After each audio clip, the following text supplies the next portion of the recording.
Historically, many civilizations are named after the region where that civilization flourished, such as the ancient Egyptian, Mesopotamian, Mayan civilizations. In the modern world, we may speak about the Sinic or Chinese civilization, and this is common. Some civilizations were named after the religion of the majority of its populace. The most salient and conspicuous example is Islamic civilization. And this is because Islam represented everything in that civilization. One of the unique characteristics of Islamic civilization is its emphasis on the middle path, the middle way in everything. As an example, if we take the political ideologies of the 20th century, capitalism and communism, which were fiercely battling each other.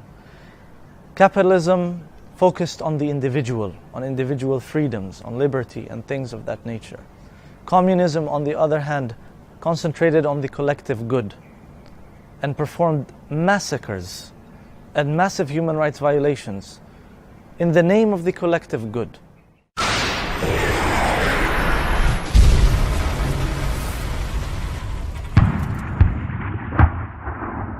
Religion, or Islam as a religion, is the systematic way of living, meaning that it's going to organize the whole aspect of life of human being it education, economic, social life, cultural output, all that are to be guided by the Islamic world view.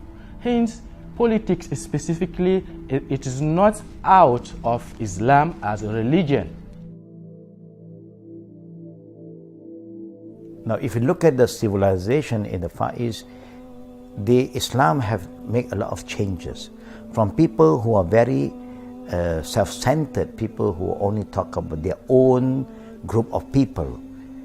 Now they are very open, they become more global, they accept that everybody is like a big family. Before, people are very racist. Today, people are more open-minded, that we should share with each other, we should care for each other.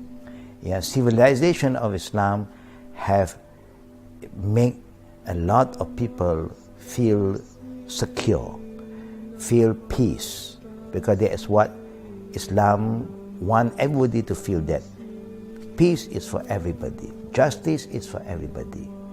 So civilization of Islam is not just talking about ritual, about prayer, about family, but you talk about the whole system of the society.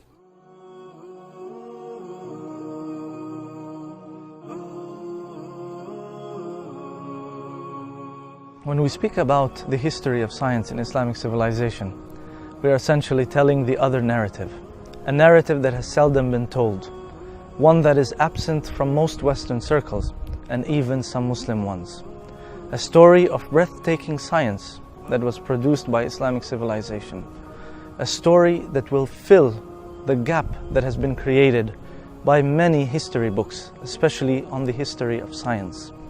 A gap not of a decade or two, but of more than a millennium of diligent work and scholarship. Actually, many scholars of civilization and sociologists have data on the numbers of geniuses in different regions and different civilizations. And it is interesting that it is in this period that most history books omitted that we find the preponderance of geniuses in Islamic civilization.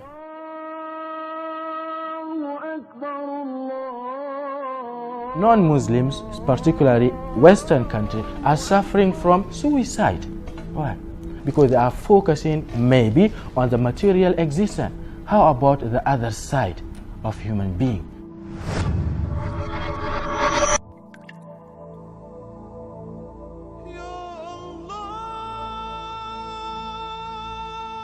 Islamic architecture is a very important aspect of Islamic civilization.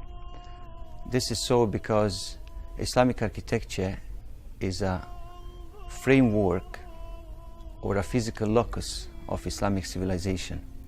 It is its identity, it is its soul.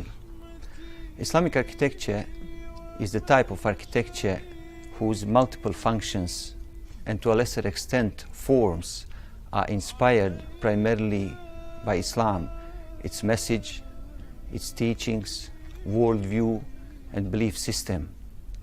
It is a framework of Muslims' life activities, and we know that life in Islam is a form of worship, so we cannot separate between life and worship as far as Muslims are concerned.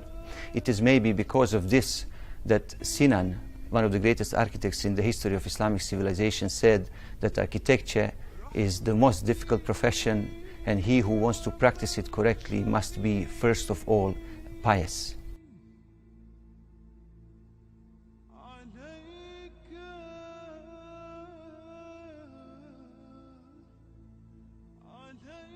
It is most interesting that many of the scientific discoveries that are usually attributed to Western scientists today were actually developed or invented centuries earlier by Muslim scientists in the golden age of Islamic civilization. One of the examples may be that of the experimental method, which is usually attributed to Roger Bacon, but many don't know that someone who is also named the father of chemistry, Jabir ibn Hayyan, said, quote, that the first essential in chemistry is that you should perform practical work and conduct experiments. For he who performs not practical work nor conducts experiments will never attain the least degree of mastery. He also said that scientists do not rejoice in the abundance of material, but rather in the excellence of their experimental methods. If we come to the field of mathematics, you will find a slew of Muslim scholars and scientists developing mathematical concepts. When we talk about the zero, or we talk about negative numbers or decimals or trigonometry, a lot of that was done by Muslim scientists, but unfortunately a lot of this is omitted from much of the scientific literature today. When you talk about earth science and geology, usually we talk about James Hutton, but many don't know also that Al-Biruni made some amazing statements about geology and earth science 7 centuries before Hutton. If we take Newton, for example, and his laws of motion, many Muslim scholars actually started to develop some of those same laws, such as Al-Biruni.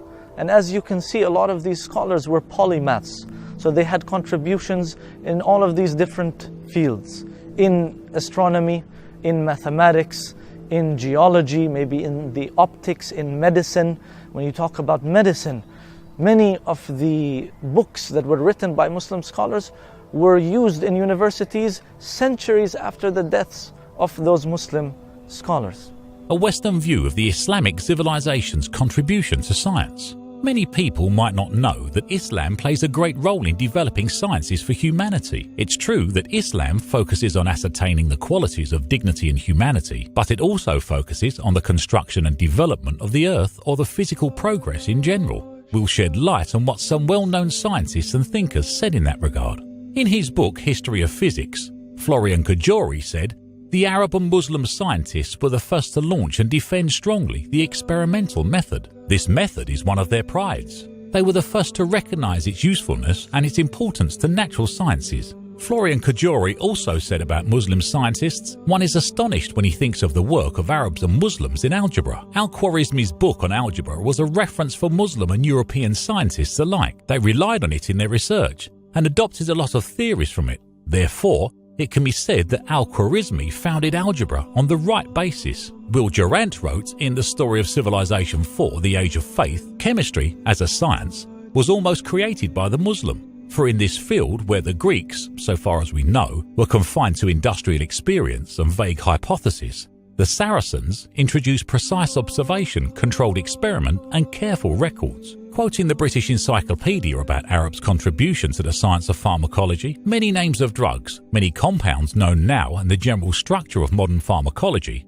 with the exception of modern chemical modifications of course, were initiated by Arabs. Goethe said, Arabs taught us how to make books, gunpowder and compass. We have to think how our Renaissance would have been if it was not for the remnants that we received from the Arab civilization. The Islamic civilization is not just talking about the physical development, also the spiritual development, and also the mental development.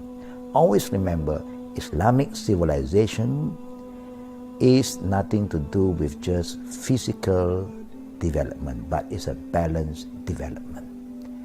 Body, mind, and soul, to make us a better person. The state built by Prophet Muhammad, peace be upon him, was not an oppressive kingdom. It was a state of justice, mercy, and consultation. The caliphs of Prophet Muhammad, peace be upon him, followed his footsteps in running the Islamic State. For example, Omar ibn al-Khattab, the second caliph, established Bayt al-Mal, the treasury, and allocated a sum of money for all citizens of all ages. He did not set exclusively for himself any luxurious belongings as kings do. He never had full stomach till he was sure his citizens are full, and none of them were deprived or hungry. He founded a number of new organizations because Muslims needed them when their state became bigger. He was very strict in observing the civil servants and auditing their financial disclosures so that not to embezzle the public funds. Omar ibn al-Khattab maintained the judiciary system which existed in the Islamic State before his reign.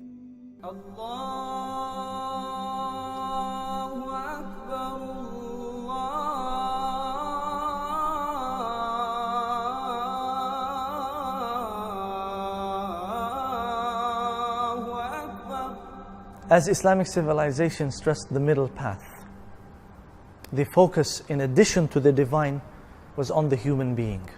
The human being as the creation of Allah, the creation that He honored and that He required to construct and build life here on earth. The human being that would create a human civilization, a civilization that focused on the human being as the subject of development. A civilization by humans and for humans that realized and respected humanity, that focused on important social concepts like justice and social equality and freedom, things that Allah Almighty commanded in the Quran and through the teachings of Prophet Muhammad, peace be upon him. On the other hand, He forbade vices like injustice, like violation of people's rights. With such a focus, it's no wonder that Islamic civilization flourished and did so for centuries, and that even people of other faiths had their place in that civilization and were able to make immense contributions in Islamic civilization, because it was a civilization of faith and a civilization for humanity. أفلا ينظرون إلى الإبل كيف خلقت وإلى السماء كيف رفعت وإلى الجبال كيف نصبت وإلى الأرض كيف سطحت فذكر إنما أنت مذكر